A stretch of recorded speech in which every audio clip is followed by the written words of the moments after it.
আজকে অপু বিশ্বাস আমার সাথে রাত্রে ডিনার করবে। আল্লাহ, গাড়িটা চলে আসছে। আমার দেরি হয়ে গেল। আহারে, কিছু মনেই করবে নাকি? হ্যালো অপু। হাই। এই যে আপনারা দাঁত কেলানো বন্ধ করেন। কি অপু, আমি তো চলে আসছি, খাবো না এখন? হ্যাঁ, অনেক ক্ষুধা লাগছে, খাবো। চলো, কোন টেবিলে বসবা? আমি কিন্তু রেডি খাওয়ার জন্য। ছুমন্ত ছু, আমাদের খাবারও রেডি পেটে যাওয়ার জন্য। কতটুকু দিব তোমাকে? বেশি দিব না অল্প দিব? দেখো তো ঠিক আছে নাকি?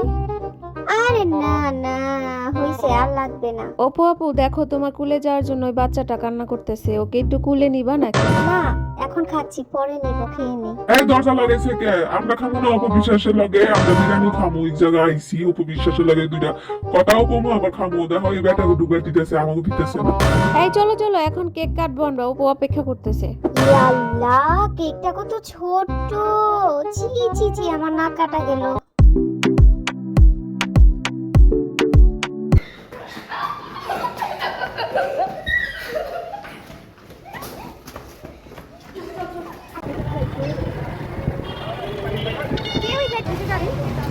এই যে এটা অপু বিশ্বাসের গাড়ি। যাও যাও যাও যাও যাও যাও।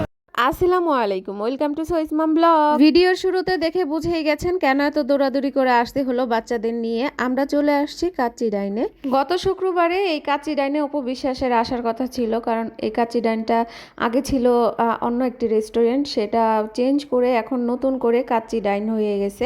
এটা ওপেনিং করার জন্য অপু বিশ্বাসের আসার কথা ছিল, তখন কোনো একটি সমস্যার কারণে সে আসতে পারে নাই। তো আজকে সময় পেয়েছে, আজকে চলে আসছে। আর আমরা আগে থেকেই জানতাম অপু বিশ্বাস আসবে আজকে, কিন্তু কখন আসবে সেটা জানা ছিল না। পরে জানতে পারলাম অপু বিশ্বাস চলে আসছে, তখন আমরা ছুটে চলে আসলাম বাচ্চাদের নিয়ে। আমাদের থানা স্ট্যান্ডে অনেক রেস্টুরেন্ট, তারপর পার্লার, এগুলো ওপেনিং করার জন্য অনেক অ্যাক্টররাই আসেন, কিন্তু আমার তখন মানে আসা হয় নাই বা আসতে ইচ্ছা করে নাই। কিন্তু আজকে কেন যেন আমার আসতে ইচ্ছে করছিল অপু বিশ্বাসকে দেখার জন্য। তো বাচ্চাদেরও নিয়ে আসছি, বাচ্চারাও যেন সামনাসামনি দেখতে পারে। আর টিভিতে দেখা মানুষ আর বাস্তবে সেই মানুষটা কিন্তু একদমই ডিফারেন্ট। এখানে না আসলে বুঝতেই পারতাম না। অপু বিশ্বাসকে টিভিতে দেখতে একটু হেলদি লাগে, কিন্তু বাস্তবে সে মাশাল্লাহ অনেক সুন্দর। বাচ্চারা একটু পরপর দেখে আসতেছে আর বলতেছে, আম্মু তাকে টিভিতে এত কুৎসিত লাগে কেন, বাস্তবে সে তো অনেক সুন্দর। তো কি বলবো বাচ্চাদের, তো বাচ্চাদের এর জন্য সামনাসামনি দেখিয়ে দিলাম। অপু বিশ্বাস আসছে বলে এই রেস্টুরেন্টের ভিতরে তেমন মানুষ রাখে নাই, তেমন মানুষ ঢুকতেও দেয় নাই। মাত্র আমরা কয়েকজন মানুষই ছিলাম যারা আমরা পরিচিত, তারাই ছিলাম। একের ভিতরে দুইটাই হয়ে গেল, নায়িকা দেখাও হয়ে গেল, আমাদের খাওয়াটাও হয়ে গেল। কাচ্চিটা কিন্তু দারুণ ছিল। আর কাচ্চি ডাইনে আসবো আর কাচ্চি খাবো না, বাচ্চাদের খাওয়াবো না, এটা তো হয়ই না। বাচ্চারা খেয়ে তো অনেক মজা পেয়েছে। উপবিশ্বাস এবং তার সাথে যারা আসছে তারাও খেতে বসছে। আর আমি জানি উপবিশ্বাস ডায়েট করে, সে তেমনটা খাবে না, মনে হয় 2-3 স্পুন খাবে, তারপর আর খাবে না। একটা দুঃখের কথা শেয়ার করি আপনাদের সাথে, এখনকার বাচ্চারা তো সবই বুঝে, সবই জানে। আমরা যখন ছোট ছিলাম তখন শাবনূরের, মৌসুমীর, ওদের সিনেমাগুলো দেখতাম, ওদের চোখগুলো, ওদের চুলগুলো, ওদের খোপাগুলো অন্যরকম ছিল। যেমন চোখের কথাই বলি, ওদের চোখে আইল্যাশ লাগাতো, তখন তো বুঝতাম না, বোকা ছিলাম।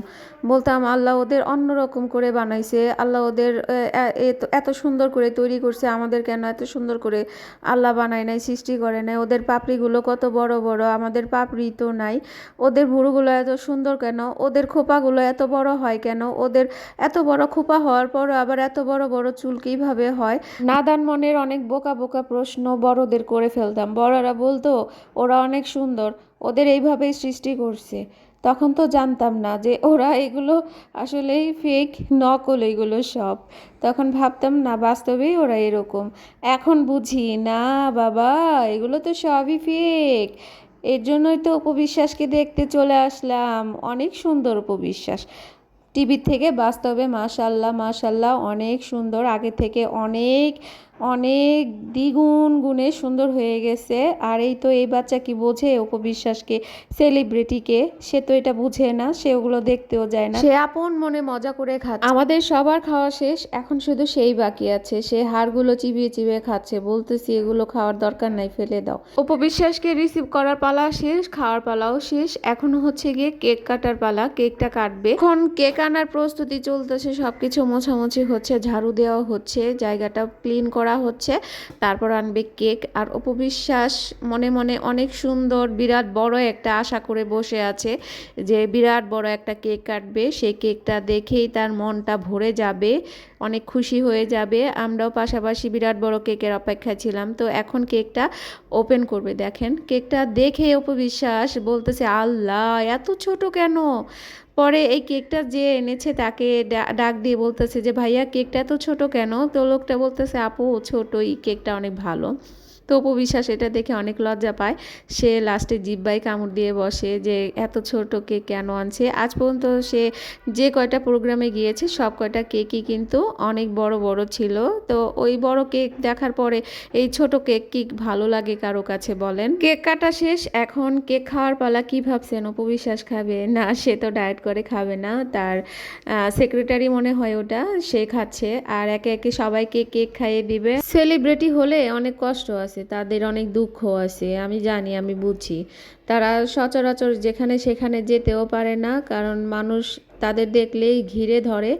আর একমাত্র তারা কোথায় যে শান্তি পায় জানেন? জানি আপনারা জানেন না, আমি উত্তরটা বলে দিচ্ছি। তারা একমাত্র দেশের বাহিরে গেলেই, মানে বিদেশে গেলেই তারা অনেক শান্তি পায়। বিদেশের মানুষ তো বাংলাদেশের কাউকে চিনে না, এর জন্য মানে কোনো সেলিব্রিটিদের ঘিরেও ধরে না। যেমনটা এই যে এখানে আমি পেছন দিকে তাকিয়ে দেখি, ও মাই গড, এত মানুষ, গেটটা খুলে দিছে তো হুড় হুড় করে সবগুলো মানুষ ভিতরে ঢুকে গেছে। এখন আমি বাপু পেছনে পড়ে গেছি।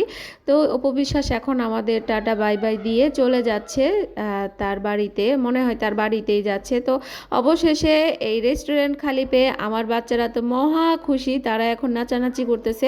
আর ওই যে কেকটা কেটেছিল অপবিশ্বাস, সেই কেকটা এখন আমার বাচ্চারা খাচ্ছে। তো আমি একটু হাঁপ ছেড়ে বসলাম, এখন অনেক হয়রান হয়েছে ভিডিও করা নিয়ে, তো এখন একটু আরাম করে বসলাম।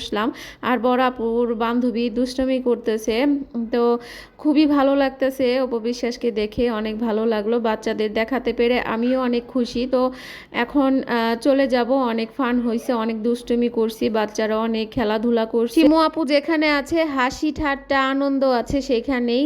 আর দেখেন এই তো এই ছোট্ট বেবিটা, সে আপন মনে খেয়েই যাচ্ছে। এখন বাচ্চারা আমরা সবাই বের হয়ে যাচ্ছি। তো আজকের রাতের ডিনারটা আমাদের অনেক ভালো লেগেছে আর আমরা সবাই অনেক খুশি। তো আজকের মতো ভিডিওটি এখানেই শেষ করছি। সবাই ভালো থাকবেন, সুস্থ থাকবেন। আর হ্যাঁ, আমার ভিডিওটি যদি ভালো লাগে অবশ্যই লাইক কমেন্ট করে যাবেন। আল্লাহ হাফিজ।